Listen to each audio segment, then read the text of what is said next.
Dios les bendiga, hermanos. Mi nombre es Pablo Hernández. Y yo soy Ale López y ya va a empezar el culto. ¿Ya viste la hora que es? Ya sabes que hay mucho tráfico. Ya sé, ya llevo todo. No, espérame, me falta la Biblia. Ay, como siempre. Pues apurémonos porque ya va a empezar el culto. Dios les bendiga, hermanos. Les damos la bienvenida a este nuevo capítulo con el tema Los hijos en la fe. En esta ocasión tenemos como invitado al hermano David Jaramillo, que es miembro de la Sociedad de Instructores y miembro de la Iglesia Ebenezer. Dios le bendiga, hermano. Dios les bendiga. Como textos base, primeramente tenemos el de 2 Timoteo, capítulo número 2, versículos 1 al 5, que dice de la siguiente manera: Tú, pues, hijo mío, esfuérzate en la gracia que es en Cristo Jesús. Lo que has oído de mí ante muchos testigos, esto encarga a hombres fieles que sean idóneos para enseñar también a otros. Tú, pues, sufre penalidades como buen soldado de Jesucristo. Ninguno que milita se enreda en los negocios de la vida a fin de agradar a aquel que lo tomó por soldado. Y también el que lucha como atleta no es coronado, sino lucha legítimamente. También tenemos la referencia a la primera y la segunda carta a Timoteo, en su capítulo 1, versículo 1 y 2 de ambos, específicamente el 2 de la primera a Timoteo, que dice: A Timoteo, verdadero hijo en la fe, gracia, misericordia y paz de Dios nuestro Padre y de Jesucristo nuestro Señor. Y el de segunda a Timoteo 1:2 dice: A Timoteo, amado hijo, gracia, misericordia y paz de Dios Padre y de Jesucristo nuestro Señor.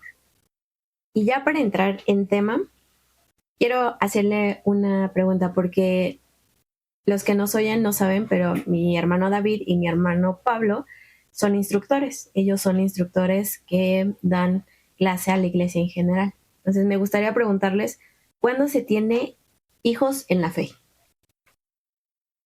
La parte importante de todo esto es que no es que nosotros querramos tener hijos. No es de que nosotros los hayamos engendrado. Precisamente también tenemos el texto de Juan, capítulo número 1, versículo número 13. Bueno, y aquí podemos mencionar también de que nuestro hermano Pablo aún es soltero, y yo, David, ya tengo 2 hijas, entonces carnales. Entonces, aquí de lo que vamos a hablar es espiritualmente, como dice la lectura que tiene mi hermano Pablo. Exactamente. 1:13 dice la palabra de Dios: los cuales no son engendrados de sangre, ni de voluntad de carne, ni de voluntad de varón, sino de Dios. Ahí estamos hablando que nosotros somos hijos de Dios y tenemos a un hermano mayor que es Cristo Jesús. No nos estamos poniendo a nosotros mismos el título de padres espirituales. Bueno, y cabe mencionar que hijos de Dios solamente somos los que hemos creído y aceptado en el Señor Jesucristo como nuestro único y suficiente Salvador. Porque he oído que mucha gente comenta que todos somos hijos de Dios, y en realidad todos somos creación de Dios, pero nada más los que hemos aceptado al Señor Jesucristo como nuestro único y suficiente Salvador somos hijos de Dios. Qué interesante la respuesta también de mi hermano David, porque hace honor a su título de maestro de la iglesia. Nuestra hermana Ale, ¿tú qué piensas? Yo creo que el hermano David justamente toca estos puntos interesantes porque él tiene las dos visiones. Él sabe la responsabilidad de lo que es tener un hijo en la carne y cómo ha tenido que guiar a sus hijas en el camino de Dios y las dificultades que pudieron haber tenido en ese caminar, porque como todo niño o joven en algún momento pudo tener ahí ciertas dificultades, o que el niño no quiso ir a la escuela dominical, no se quiso parar, pero si eso lo transportamos a los hijos en la fe, creo que no dista mucho, porque ustedes, como bien dicen, es una responsabilidad. El primero, como maestros, porque bueno, yo también soy instructora, pero soy instructora de niños. La responsabilidad primero es con nosotros y con Dios, el estar bien, el estar siempre en comunión con Dios, porque me acuerdo mucho de uno de los primeros consejos que me daban respecto de mi ministerio, porque el Señor me llamó muy joven, es ¿qué les vas a transmitir a los niños? ¿Qué les vas a transmitir a los alumnos? Y me decían, lo primero que tú debes de hacer es estar de rodillas, porque si tú no tienes al Espíritu Santo, no les vas a poder transmitir nada, en este caso, a los pequeños. Entonces, creo que el hermano David puede también, esa parte de su experiencia como padre carnal, también llevarlo a la parte espiritual de que quizá uno de sus hijos espirituales no quiera, esté decio en entrar en el camino. Ok, y también podemos mencionar de que hay muchos hermanos que se desatienden, desafortunadamente, se desatienden de aquellos hijos que Dios les ha dado como, o sea, para que ellos tengan la responsabilidad de guiarlos, de doctrinarlos, de llevarlos por el buen camino de la fe. Entonces, aquí tenemos esta responsabilidad, así como comenta mi hermana Ale, como padres, bueno, como yo como padre, tenemos esa responsabilidad tanto con nuestros hijos carnales como nuestros hijos espirituales. Todos aquellos a los que les hablemos de la palabra de Dios, de que solamente que Dios es el camino, la verdad y la vida, a todos ellos los tenemos que ir guiando, guiando solamente el Espíritu Santo es el que guía, ¿verdad? Pero nosotros los tenemos que invitar, que no debemos de dejar de estar atentos a ellos. Sí, la misma palabra nos dice, fórzalos a entrar. Claro. Pero entonces, ¿cuándo? ¿Cuándo ya te conviertes en padre? Porque quizá muchos tenemos ya esa responsabilidad y ni siquiera somos conscientes. Nos hemos dado cuenta. No somos conscientes de eso. ¿En qué momento ya ese congregante, ese hermano, deja de ser una oveja? Sí, y se convierte en un hijo espiritual. Porque aquí estamos viendo el ejemplo de Pablo y de Timoteo. Ese es el contexto con el que empezamos. Y Pablo procuraba a Timoteo, aconsejaba a Timoteo. Tan es así que le escribió 2 cartas que ahora son de edificación para nosotros, que siendo Timoteo joven, él escribió respecto de lo que podía vivir Timoteo y a lo que se podía enfrentar Timoteo. Claro, porque como bien lo dice en la segunda carta de Timoteo, en su capítulo 2, claramente le está diciendo que se esfuerce.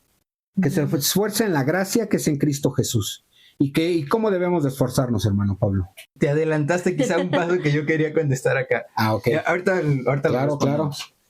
Pienso que nosotros mismos, reitero, no debemos de decir yo quiero tener un hijo espiritual y por arte de magia voy a tener un hijo espiritual.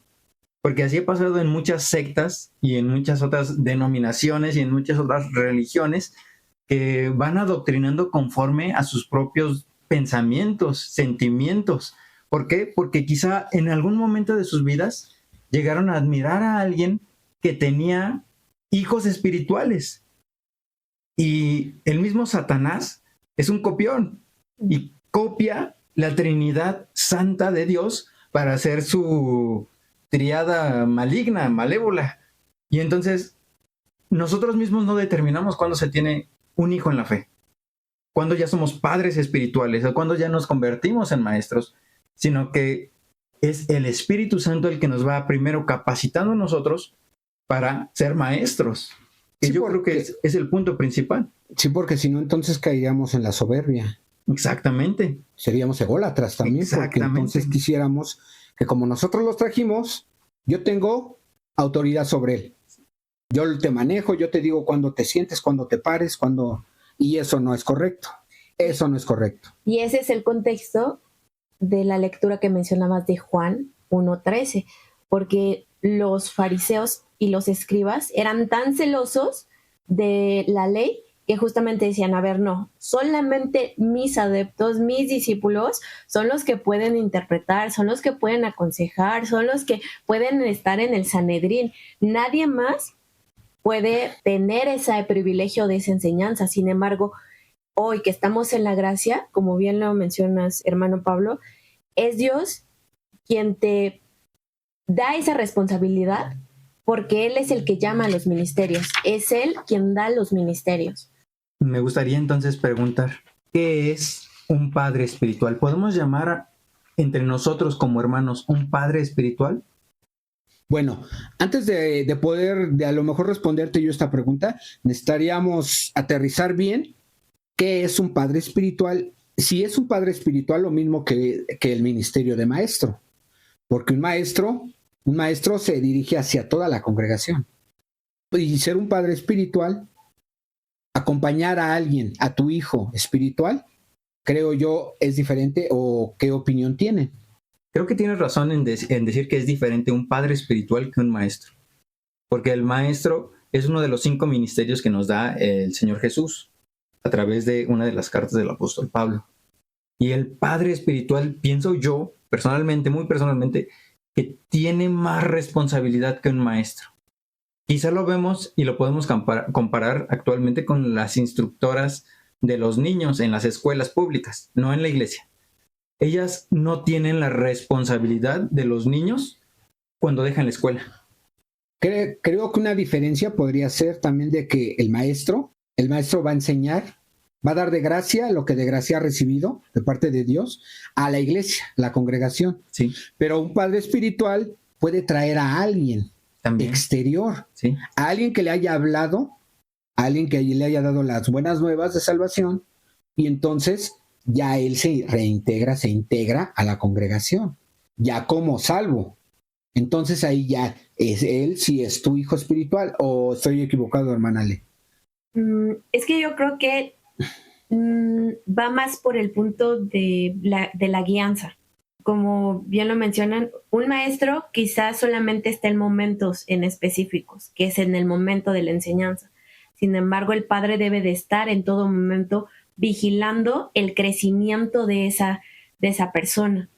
Entonces, sí creo que son 2 cosas diferentes. Sin embargo, el padre espiritual no es que él haya querido engendrar al hijo. Ajá, o que escoja uno y diga, tú porque me caes bien o eres mi favorito. No, y mal haría, ¿no? Y mal haría, claro. O sea, es el Señor te da la oportunidad de guiar a una persona en específico y guiarlo en el crecimiento de Dios. Y es grande responsabilidad, porque si tiene algún error, ese pequeñito, y lo aprendió de ti, responsabilidad hay sobre ti. Es precisamente mi comentario. Muchas veces no nos damos cuenta. No nos damos cuenta que ya somos unos padres espirituales. ¿Te está gustando este episodio? Escúchanos en el próximo capítulo y síguenos en nuestras redes sociales porque ya va a empezar el culto. Somos miembros de la Iglesia Cristiana Ebenezer y en este podcast vamos a descubrir la vida que Jesucristo quiere que vivamos a través de su palabra. Y también vamos a platicar de la concepción humana y lo que en verdad dice la Escritura respecto de quién es Dios, sus mandamientos y la relación que tenemos con Él. Vamos a subir capítulos los días martes, jueves y domingo. En YouTube nos pueden encontrar como Ebenezer 4645, en Facebook Iglesia Cristiana Ebenezer, en Instagram Ebenezer-273. En Spotify, YouTube y Facebook también nos pueden encontrar como Ya va a empezar el culto. No olvides compartir y seguirnos. ¿Y sabes qué? Ya vámonos porque ya va a empezar el culto.